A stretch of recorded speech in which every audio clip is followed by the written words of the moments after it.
Nalunod ang isang binatilyong kiniliti ng kanyang pinsan kaya nahulog sa ilog sa Pangasinan. Nangyari yan sa kasagsagan ng matinding baha na nagpalubog sa 18 bayan. Live mula sa Alaminos na sa frontline ng balitang yan, si Carrie Cater. Carrie, kumusta ang panahon dyan matapos maglandfall ang bagyong Emo?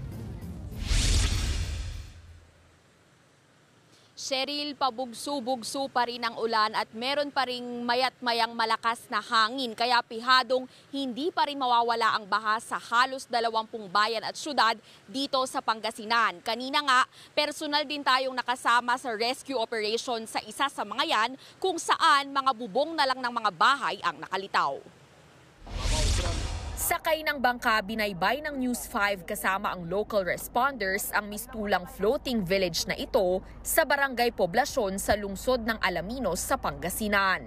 Kasama natin ngayon ang mga rescue personnel mula sa Philippine Coast Guard at sa Alaminos CDRRMO. Nandito tayo kasi sa barangay Poblasyon para i-rescue yung mga kababayan natin na nandito pa rin. Lagpas tao na kasi ang baha rito. Kung makikita nyo sa likod ko, lubog din yung mga puno at maging yung mga bahay. Kaya andito tayo para sunduin na sila mismo. Namataan namin ang pamilyang nakaupo sa bubong ng kanilang bahay, nag-aabang ng saklolo. Agad-agad naman silang pinuntahan ng kasama naming rescue team. Sumakay sa aming bangka ang isang nanay at kanyang anak na batang lalaki. Pero ang magkapatid na lola, pinilit pa ng mga rescuer. Napapayag naman ang 65 years old na si Lola Rebecca. Kung maaari, ayaw namin iwanan yung mga gamit namin, wala na kami pambili. Matagal nang ganito ang buhay namin, ma'am. Ngayon lang po, mula noong 1997, ngayon lang po merong nag-rescue sa amin na taga-media.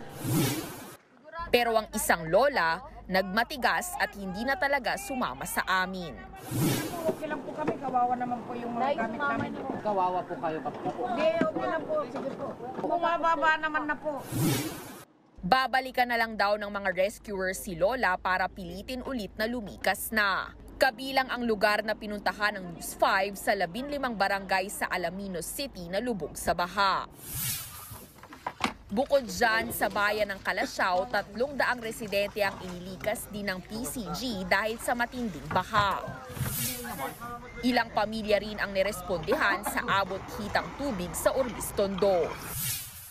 Sa bayan ng Agno kung saan naglandfall ang bagyong Emong, maraming bahay ang nasira, pati kapilya at government establishments. Mga natumbang puno at poste ng kuryente at nahulog na signboard naman ang humambalang sa kalsada sa bayan ng Labrador. Sa Mangaldan, nalunod ang 14 anyos na binatilyo. Napabitiw sa tulay ang biktima at nahulog sa ilog nang kilitiin siya umano ng kanyang pinsan. Cheryl, nadagdagan pa ang 9 na lugar na nakasailalim sa state of calamity rito sa Pangasinan. Yan ang San Carlos City, habang pinag-aaralan na rin daw ng lungsod ng Alaminos na isa nga sa pinakamatinding naapektuhan ang posibleng pagdedeklara niyan. Halos 1 milyong katao naman ang nananatili pa rin sa evacuation centers. Yan ang latest dito sa Pangasinan. Balik sa iyo, Cheryl.